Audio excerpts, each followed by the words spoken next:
नमस्कार दोस्तों, आप सभी का स्वागत है आपके अपने YouTube channel study with Megha Pathak पर।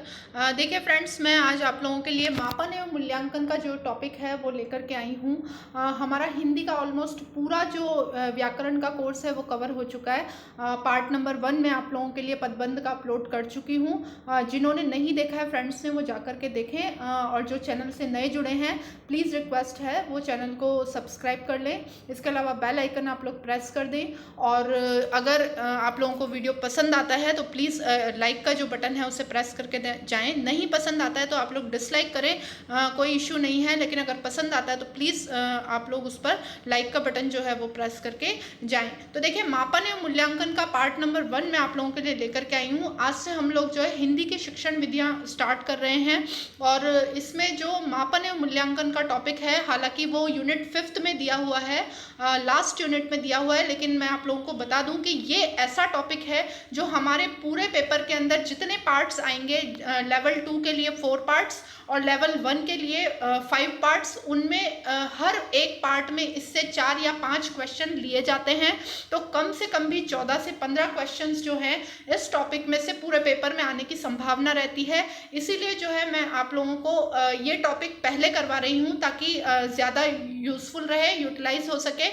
इसके बाद जो है हम हिंदी की कॉमन, देखिए हम शिक्षण विधियाँ इसी तरीके से पढ़ेंगे कि जिस शिक्षण विधि का सारे पार्ट्स में पहले यूज हो रहा हो, मतलब सारे पार्ट्स में यूज हो रही है, उसे हम पहले पढ़ेंगे। तो मापन एवं मूल्यांकन आपको पता है कि बहुत अच्छा रोल रखता है हमारे पेपर में, इसीलिए जो है पहले ये यहाँ पर पढ़ाया जा रहा है। तो देखिए स्टार्ट करते हैं।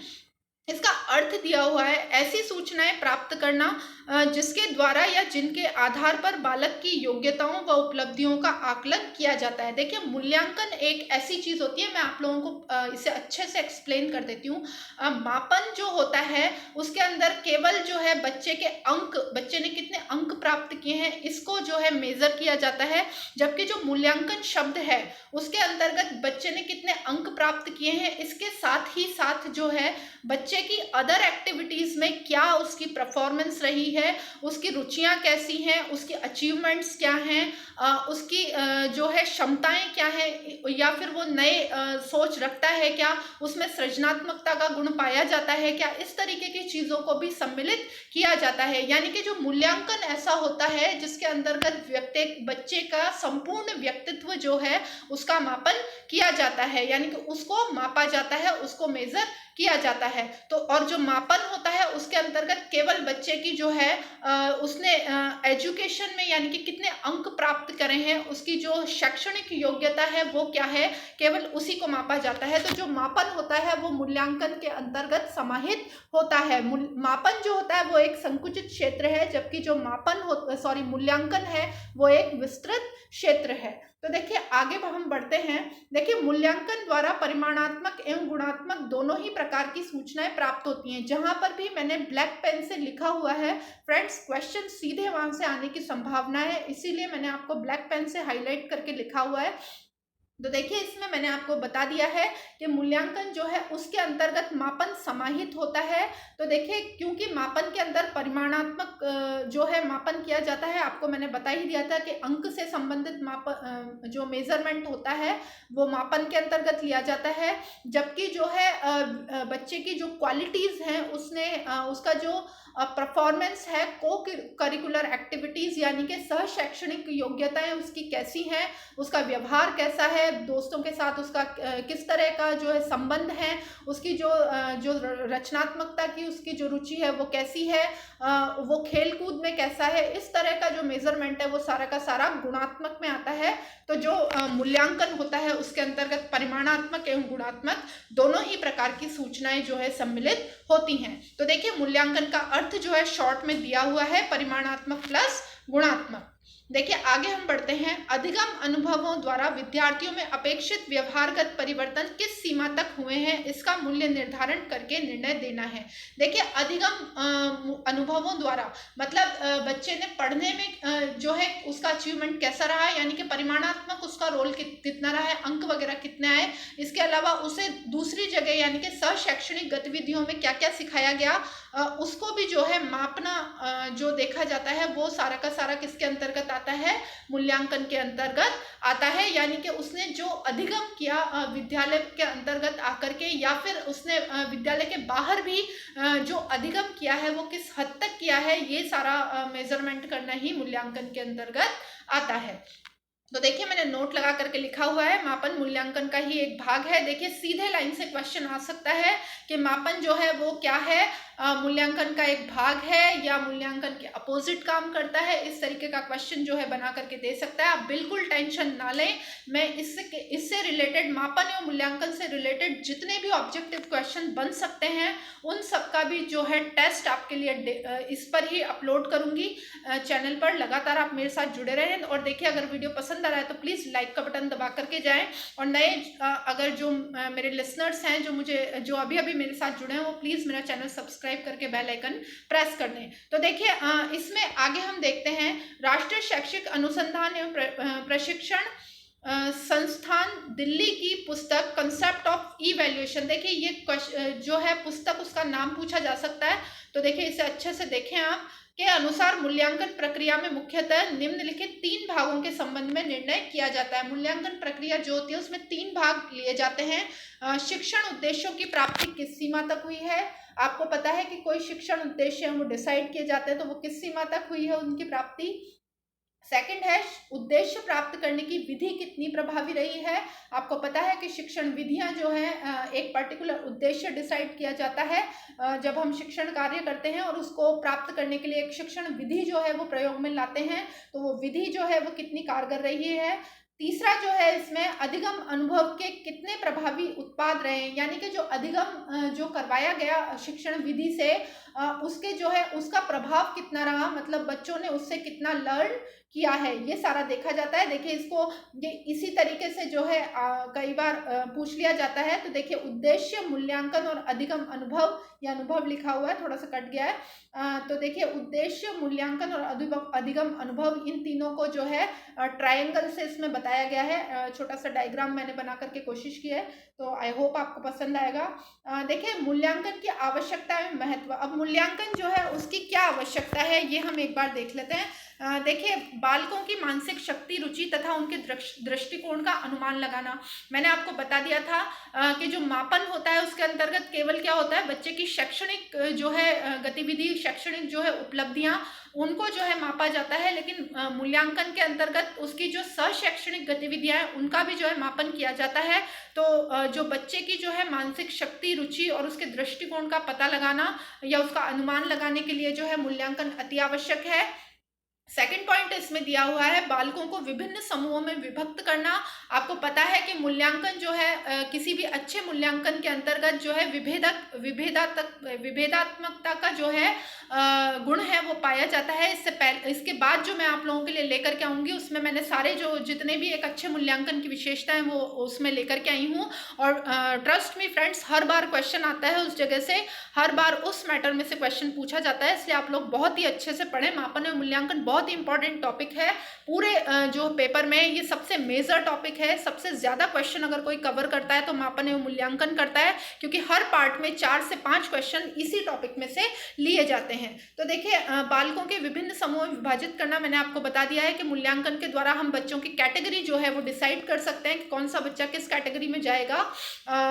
थर्ड वाला पॉइंट दे रखा है, छात्रों को व्यावसायिक निर्देशन एवं शैक्षिक निर्देशन देने के लिए।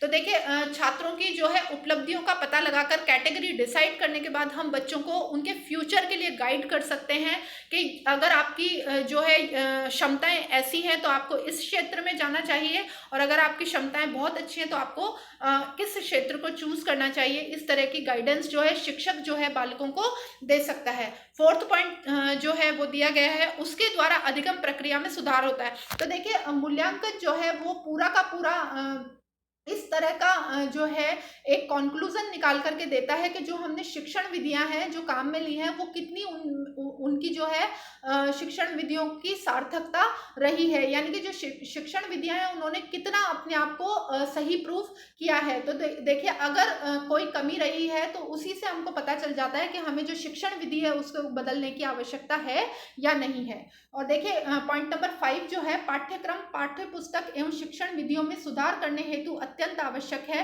तो देखिए पाठ्यक्रम जो है वो किस तरीके से निश्चित किया जाए, बच्चों के पूरे आपको पता है कि संपूर्ण विकास को लेकर के आजकल केवल शैक्षणिक विकास को ही जो है इम्पोर्टेंस नहीं दी जाती है, बल्कि बच्चे के जो है बालक के पूरे संपूर्ण विकास को लेकर के, संपूर्ण व्यक्तित्व का जो विकास है उसको लेकर के इम्पोर्टेंस दी जाती है। तो देखिए पाठ्य पुस्तक, पाठ्यक्रम और शिक्षण विधियों में सुधार, यानी कि वो किस तरह की शिक्षण विधियां, किस तरह का पाठ्यक्रम या फिर पाठ्य पुस्तकें किस तरह की बच्चों को प्रोवाइड करवाई जाएं कि उनके संपूर्ण व्यक्तित्व में वो एक निखार ला सकें। तो देखिए पॉइंट नंबर 6 दिया हुआ है, छात्रों को अपनी कमजोर तथा मजबूत स्थिति का पता लगता है। देखिए मापन एवं मूल्यांकन से जो है छात्र को ये पता लगता है कि वो किस फील्ड में कमजोर है और किस फील्ड में उसकी रुचि ज्यादा है, यानी कि उसकी जो पकड़ है वो किस फील्ड में ज्यादा है।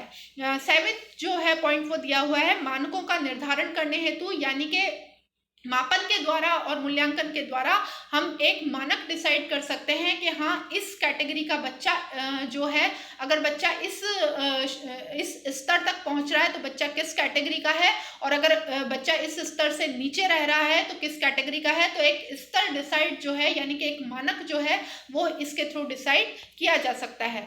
जो 8th पॉइंट है वो हम देख लेते हैं, कक्षोन्नति तथा कक्षा विभाजन में सुविधा प्रदान करता है। देखिए कक्षोन्नति यानी कि बच्चे को उच्च स्तर पर जो है प्रमोट करना है या नहीं, यानी कि उसे आगे की कक्षा में भेजना है या वहीं उसी कक्षा में रोक लेना है, ये भी चीज जो है मापन एवं मूल्यांकन से डिसाइड होती है।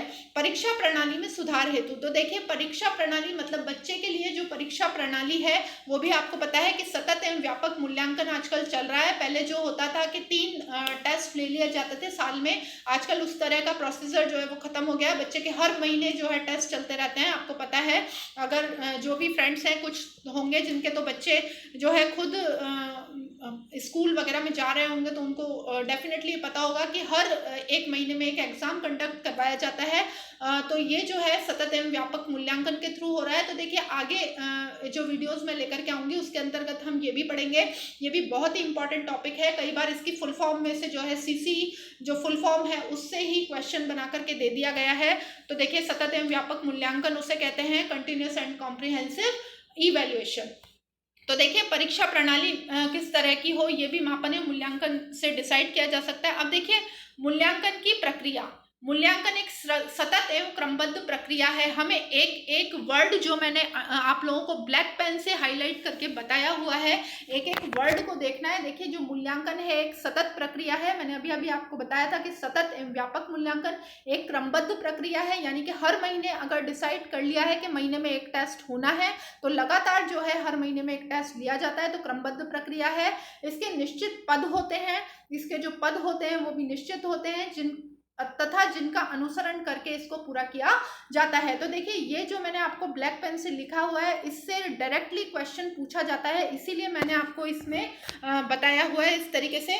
तो देखिए मूल्यांकन की प्रक्रिया में निम्नलिखित पद और सोपान होते हैं। देखिए इसमें जो 5 पद या सोपान पाए जाते हैं हम देख लेते हैं। पहला जो है उद्देश्यों का चयन एवं निर्धारण किया जाता है। दूसरा जो है उद्देश्यों का विश्लेषण किया जाता है। तीसरा मूल्यांकन प्रविधियों का चयन किया जाता है और चौथा है प्रविधियों का प्रयोग एवं परिणाम निकाला जाता है। पांचवा जो है परिणामों की व्याख्या एवं सामान्यीकरण किया जाता है। तो देखिए ये मुख्यतः 5 पद जो हैं मूल्यांकन की प्रक्रिया के अंतर्गत लिए जाते हैं। ये मूल्यांकन का पार्ट नंबर 1 मैं आप लोगों के लिए लेकर के आई थी। मूल्यांकन का पार्ट नंबर 2 हम लोग जो है मैं कल अपलोड करूंगी। जो हिंदी का जो है इससे पहले मैं आप लोगों के लिए पदबंध का पार्ट नंबर 1 अपलोड कर चुकी हूँ। जो फ्रेंड्स मेरे साथ पहली बार चैनल पर पधारे हैं वो प्लीज़ एक बार चैनल पर विजिट करें। काफ़ी यूजफुल मटेरियल उन लोगों के लिए वहाँ पर उपलब्ध है। और देखिए फ्रेंड्स अगर वीडियो पसंद आया तो इसे लाइक करके जाएं। आपके कोई विचार हैं तो कमेंट बॉक्स में कमेंट करके जाएं। और देखिए लगातार जुड़े रहें, प्रैक्टिस करते रहें, बार बार चीज़ों को पढ़ते रहें। इस चैनल पर जो है आप लोगों को पूरी तैयारी करवाई जा रही है। मिलते हैं नेक्स्ट वीडियो में। धन्यवाद।